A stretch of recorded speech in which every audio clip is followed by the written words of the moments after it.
बिस्मिल्लाहिर्रहमानिर्रहीम। Lecture after mid term linear algebra UET Peshawar. आज का हमारा टॉपिक है सब स्पेस के ऊपर।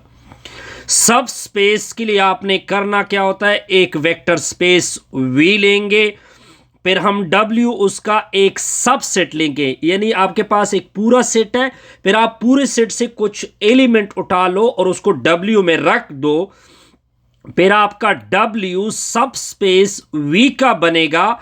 अगर W खुद वेक्टर स्पेस बने, V तो वेक्टर स्पेस था, लेकिन अगर साथ साथ जो आपने सेट उठा लिया V से वो भी वेक्टर स्पेस बने तो W को क्या कहते हैं, सब स्पेस बोलते हैं। या आप इस तरह करो कि जो W है अगर वो दो कंडीशन सेटिस्फाइड करे, यानी कंडीशन क्लोजर की सेटिस्फाइड करे, क्लोज अंडर एडिशन भी हो जाए, क्लोज अंडर मल्टीप्लिकेशन भी हो जाए, तब भी वो क्या बनता है, सब स्पेस बनता है। एग्जाम्पल में ये चीज आपको बड़े आसानी से क्या होगी, क्लियर होगी। ये आपको वेक्टर स्पेस गिवन है, फिर उसका एक सबसेट इस तरह बनाया गया है। कहते हैं कि W को आप चेक करें कि ये क्या बनता है, सब स्पेस बनता है। हमने दो कंडीशन चेक करने हैं। कंडीशन नंबर 1 ये चेक करना है कि क्लोज हो अंडर एडिशन, यानी मैं W1 और W2 कैपिटल W से लूंगा, मेरा टारगेट होगा W1 प्लस W2 भी कैपिटल W में जाएगा। तो चलो जी W1 को लेते हैं। W1 इस फॉर्म में होगा, तो जब इस फॉर्म में होगा तो एक ही जगह कोई भी एलिमेंट आ सकता है, A1 B1 C1 और 5A1 होगा। ठीक हो गया जी।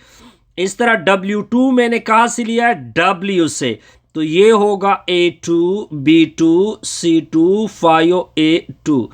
अब मेरा टारगेट है W1 प्लस W2 को W में लेके जाना, तो मैं क्या करूंगा, दोनों को ऐड करूंगा, W1 plus W2 A1 A2 के साथ ऐड होगा, B1 B2 के साथ ऐड होगा, C1 C2 के साथ ऐड होगा, और इस तरह 5A1 प्लस 5A2 के साथ ऐड होगा। तो W1 प्लस W2 का रिजल्ट इक्वल होगा A1 plus A2 B1 plus B2 into में C1 प्लस C2। अब इसे 5 को कॉमन करोगे तो A1 प्लस A2। अब अगर आप इस मैट्रिक्स को देखें, ये बिल्कुल W का मैट्रिक्स नजर आ रहा है। इधर देखिए, ये A1 और A2 की जगह इधर आप मान लो कि ये A है, ये आपका B हो जाएगा, ये आपका C हो जाएगा, ये दोबारा आपका A हो जाएगा। इसके साथ कितना मल्टीप्लाइड हो चुका है, 5। तो ये बिल्कुल W की तरह नजर आ रहा है। तो इसका मतलब है कि W1 प्लस W2 कहाँ बिलोंग कर रहा है, W में। ये तो होल्ड हो गया जी। अब जाएंगे जी नेक्स्ट प्रॉपर्टी के ऊपर। नेक्स्ट हमने क्या शो करना है कि मैंने कोई अल्फा लेना होगा, या कोई भी आप एलिमेंट ले सकते हैं। ठीक है जी, कोई भी C ले लो, जो भी लेना चाहते हैं वो आप ले ले। मैंने एक अल्फा लेना है, वो अल्फा फील्ड से होगा। यहां पे फील्ड आपको रियल गिवन है।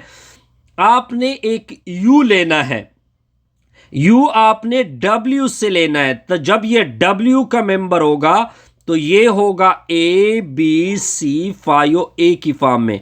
मेरा टारगेट होगा अल्फा U को W में लेके जाना।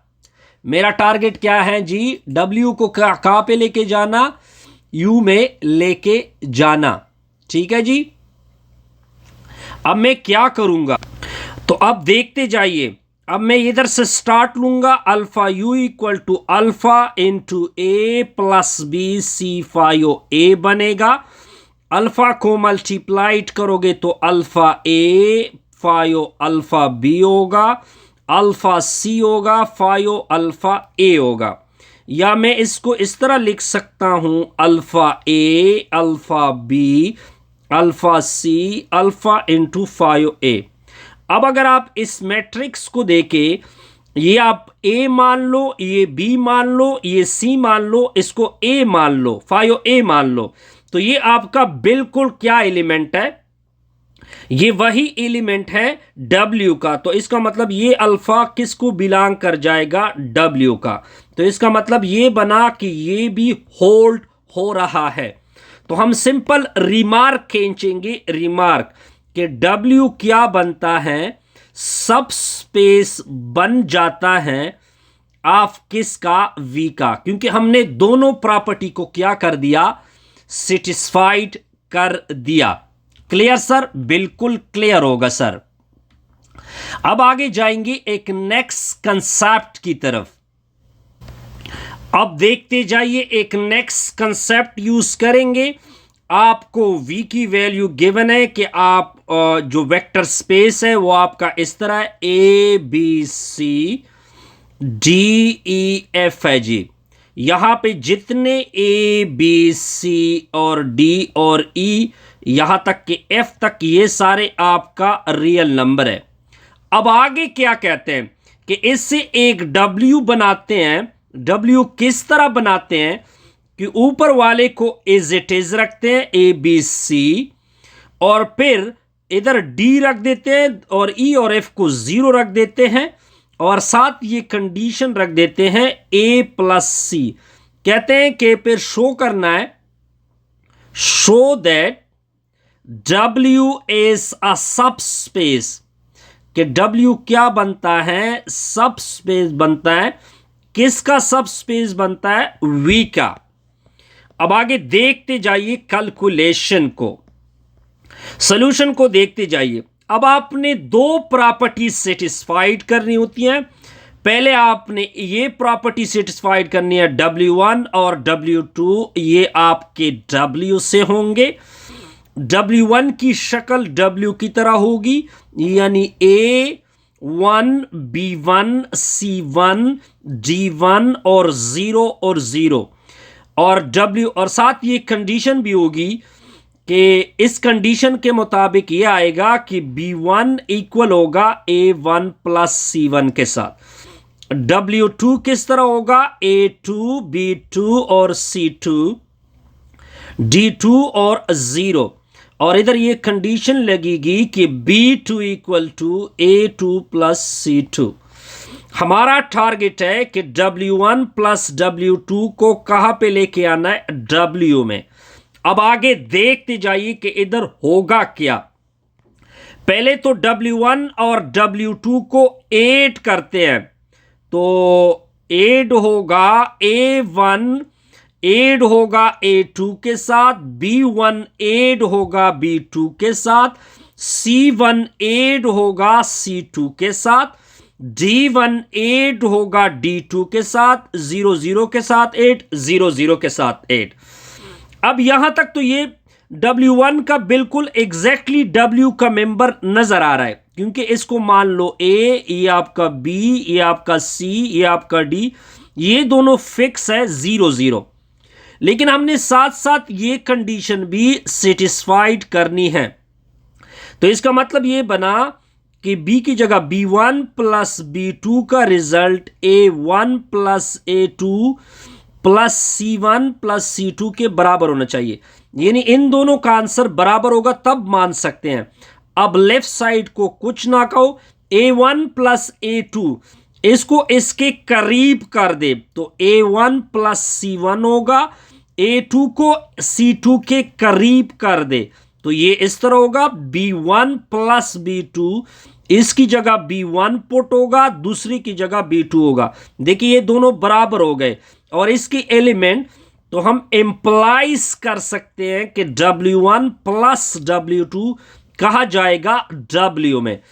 अब हम जाएंगे नेक्स्ट कंडीशन की तरफ। अब मैंने क्या करना है कि मैंने एक C लेना है, या अल्फा लोगे या अल्फा या C कोई मसला नहीं, अल्फा लोगे रियल से, क्योंकि यहां पे फील्ड आपका रियल है। W1 लोगे कहां से, W से। जब मैंने W से लिया तो इसकी फॉर्म ये होगी A B C D और 0।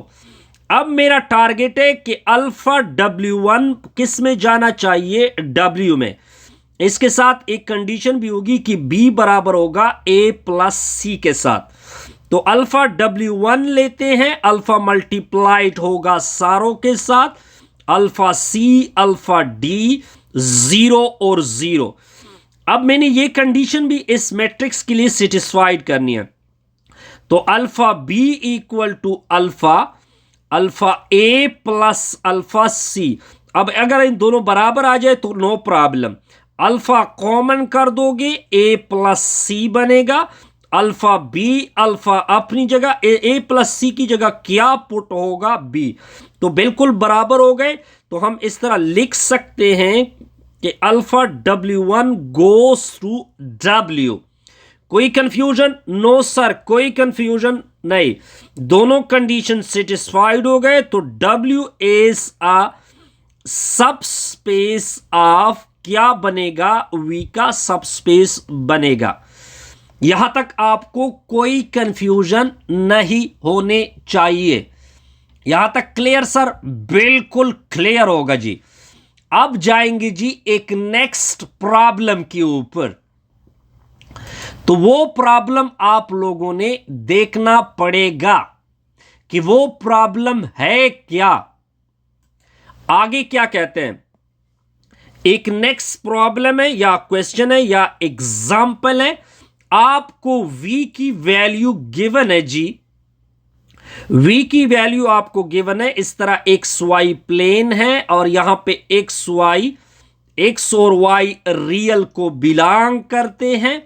फिर आपने एक W उठा लिया जी, x1 इंटू x1 प्लस 1, और ये जो x है यानी x plus x plus 1, x आपका रियल को बिलोंग करता है। आपने चेक करना है W is not a subspace, कि W सबस्पेस नहीं बनता। अब रिजल्ट को देखते जाइए। आपने दो कंडीशन सेटिस्फाइड करनी है।